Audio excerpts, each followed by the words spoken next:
सब मिल जाएगा। हिंदुस्तान में जिहादी है कि नहीं?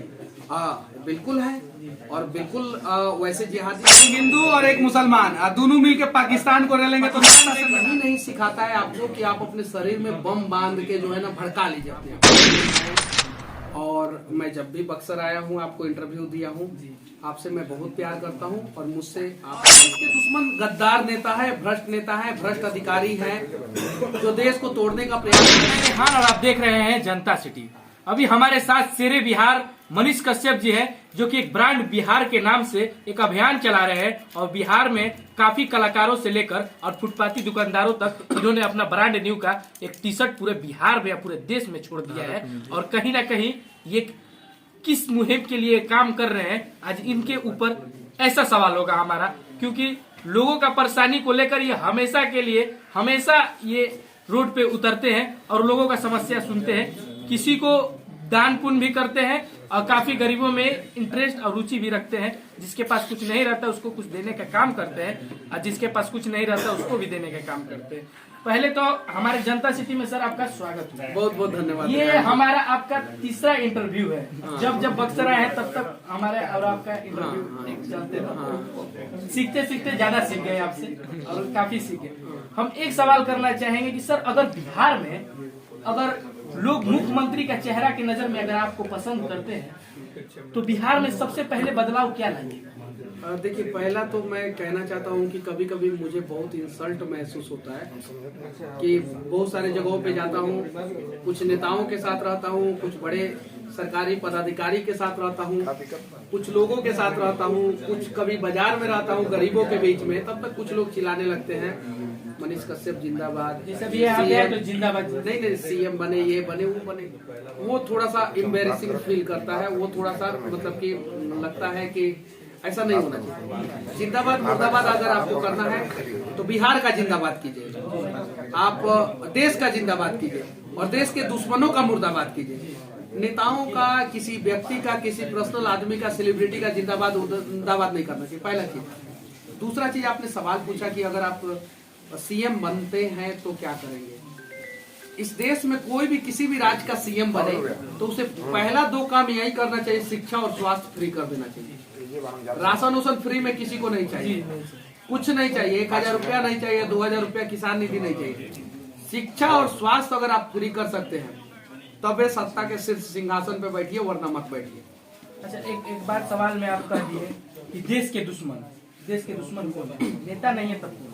और देश के दुश्मन गद्दार नेता है, भ्रष्ट अधिकारी हैं, जो देश को तोड़ने का प्रयास कर रहे हैं, वो हैं पाकिस्तान है, चीन है। ऐसे लोग जो है देश के दुश्मन हैं। तो कहीं नहीं तो कहीं जो है उनसे हमें लड़ना है, उनका मुर्दाबाद होना चाहिए। आपने काफी कहे हैं किसी भी वीडियो में कि पाकिस्तान को अगर हम लोग कुछ ऐसा शब्द बोले थे उस समय कि पाकिस्तान को अगर हम ऐसा करते तो पाकिस्तान पाकिस्तान कुछ गरीब भिखमंगा देश है। बार पाकिस्तान को क्यों टारगेट करते हैं कि ठेस पहुंचता है, तो उसके बारे में मेरे भाई, आप एक मुस्लिम हैं, और मैं जब भी बक्सर आया हूँ, आपको इंटरव्यू दिया हूँ, आपसे मैं बहुत प्यार करता हूँ, और मुझसे आप भी बहुत प्यार करते हैं।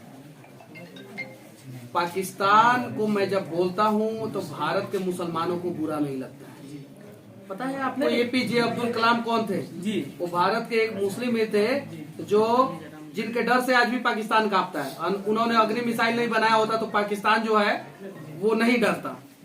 तो जो राष्ट्रवादी मुसलमान है वो चाहते हैं कि पाकिस्तान का हार हो। जो राष्ट्रवादी दिल्ली कब्जा रहता, अरे ऐसा नहीं होता। नहीं, हम हमीद के शहादत का मतलब कि हम मजाक नहीं उड़ा रहे। हमीद एक ऐसे व्यक्ति थे जो टैंक के आगे कूद गए। उनकी कहानी एनसीईआरटी की किताबों में जो है हर क्लास में पढ़ाई जानी चाहिए। सब वीर बने। पाकिस्तान की इतनी औकात नहीं है कि वो दिल्ली तक आ जाए, नहीं, हाँ कभी नहीं है। हम लोग जब पाकिस्तान को बोलते हैं ना तो सिर्फ पाकिस्तान को बोलते हैं, भारत के मुसलमानों को नहीं बोलते हैं। और भारत के बहुत सारे मुसलमान हैं जो राष्ट्रवादी है और जो बॉर्डर पे जो है पाकिस्तान से युद्ध लड़ रहे हैं। तो इससे तुलना करके देखने की जरूरत नहीं है। जैसे एक और चीज कहना चाहेंगे सर कि जैसे आरएसएस और जिहाद में क्या ये देखिए, इस सवाल का जवाब जानना है तो आप एक बार गूगल कर लीजिए। इस सवाल का जवाब जानना है तो एक बार जिहादियों के कैंप में चले जाइए और आरएसएस के कैंप में चले जाइए। आप खुद रिसर्च करेंगे, एक बार जाइए जिहादियों के कैंप में, जो जिहाद सिखाते हैं उनके कैंप में जाइए, एक बार आरएसएस के कैंप में चले जाइए, आपके इस सारे आपको क्या सवालों लगता है का सर, जवाब मिल जाएगा। हिंदुस्तान में जिहादी है कि नहीं? बिल्कुल है, और बिल्कुल वैसे जिहादी नहीं होने चाहिए। आरएसएस कहीं नहीं सिखाता है आपको कि आप अपने शरीर में बम बांध के जो है ना भड़का लीजिए अपने आप को, तो ऐसा नहीं होना चाहिए ये चीजें। और इसके लिए जो है कोई धर्म दोषी नहीं है, कहीं नहीं तो कहीं कुछ लोग दोषी हैं।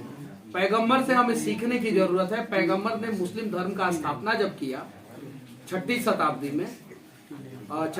में जब स्थापना किया, तो वो इस उम्मीद से किए कि हमारे धर्म के लोग हमेशा खुशहाल रहेंगे, आगे बढ़ेंगे, तरक्की की बात करेंगे, विकास की बात करेंगे। तो वो पैगंबर के रास्ते पे जो है हर एक मुसलमानों को चलना चाहिए और उन्हें जो है इन सब चीजों पे चर्चा करना चाहिए, ना कि जो है अब देखिए पाकिस्तान में किन की संख्या है मुसलमानों की, अफगानिस्तान में किसकी संख्या है, पाकिस्तान, और दुनिया में सबसे ज्यादा मस्जिद में बम कहाँ फोड़ा जाता है? भारत में कभी मस्जिद में बम फोड़ा गया? काहे नहीं फोड़ा गया भारत में मस्जिद में बम, और पाकिस्तान में काहे फोड़ दिया जाता है मस्जिद में बम? क्या आप चाहते हैं कि भारत के मस्जिदों में बम फूटे? आप चाहते हैं कि नहीं चाहते हैं? नहीं चाहते हैं ना। तो पाकिस्तान का कमजोर होना जरूरी है। अगर पाकिस्तान मजबूत हो जाएगा तो भारत के भी मस्जिदों में बम फूटना शुरू हो जाएगा। कभी आप उठा के देखिए, भारत के किसी भी मस्जिद में बम फूटा हो? नहीं फूटता है, कभी नहीं फूटता है, क्योंकि भारत के हिंदू जो है वो मुसलमानों को इतना सुरक्षित रखते हैं भारत में कि 100 हिंदुओं के बीच में एक मुसलमान सुरक्षित रह सकता है भारत में। पाकिस्तान में 100 मुसलमानों के बीच में एक हिंदू सुरक्षित नहीं रह सकता है। ये फर्क है भारत की संस्कृति और पाकिस्तान की संस्कृति में। तो भारत की संस्कृति को बरकरार रखा जाए और इन चीजों को समझा जाए। भारत में हिंदू मुसलमान अपने आप को भाई भाई समझते हैं, पाकिस्तान में नहीं समझते हैं, इसलिए पाकिस्तान को मैं गरियाते रहता हूं। सर एक सवाल लास्ट सवाल है, टाइम ज्यादा हो रहा है, ये बहुत आपका समय का कीमत है। सर एक सवाल ये कहना चाहेंगे कि महंगाई को लेकर आज जो हमारे देश में महंगाई इतना चरम सीमा पे है, कहीं ना कहीं श्रीलंका बनने में इसको भी देर नहीं है। भारत तो श्रीलंका कभी नहीं बनेगा। महंगाई का सर नहीं लगता है नहीं 2014 से पहले क्या था, अब कहाँ है? भारत श्रीलंका कभी नहीं बन सकता है, क्योंकि हम लोग इतने सक्षम है कि भारत को श्रीलंका बनने नहीं देंगे। उसमें पक्ष और विपक्ष दोनों तरफ के लोग हैं, और हम लोग प्रयास करेंगे कि भारत श्रीलंका कभी नहीं बने, और बनेगा भी नहीं, इन केस फ्यूचर में भी नहीं बनेगा। हाँ, महंगाई है भारत में, उस पर कंट्रोल होना चाहिए। गरीबों को उससे तकलीफ होता है, दिक्कत होता है, तो महंगाई पर सरकार को ध्यान देना चाहिए। ये बात सही है। बहुत बहुत धन्यवाद सर। और अभी हमारे साथ सस्तक के मनीष कश्यप जी थे, जो शेरे हिंदुस्तान है, और काफी सारे सवालों का जमकर हमारा सवालों का जवाब दिए, और काफी पाकिस्तान वाले सवाल का भी जवाब जो है मैंने अच्छे से दिया है। तो पाकिस्तान को रेलते रहना है इसी तरह। आप ले लिएगा कि नहीं? हम एकदम पाकिस्तान को रेलेंगे। देखिए, एक हिंदू और एक मुसलमान दोनों मिलकर पाकिस्तान को रेलेंगे तो नक्शा से मिटा देंगे। आप मुसलमान है जी, आप 3 बार इंटरव्यू लिया है, मुझे समझते हैं कि नहीं जी। अगर जरूरत पड़ेगा तो आप मुस्लिम है, आपके हाथों में हथियार दिया जाएगा, मेरे हाथों में हथियार दिया जाएगा, पाकिस्तान बॉर्डर पे जाने का नौबत आएगा तो हम दोनों एक साथ गोली पाकिस्तानियों पे चलाएंगे कि नहीं? एकदम चलाएंगे ना। तो भावनाओं को समझने की जरूरत है। जिस प्रकार से आप भावनाओं को समझ गए उस प्रकार से सभी लोग समझ जाएंगे, तो गाली वाली नहीं लिखेंगे।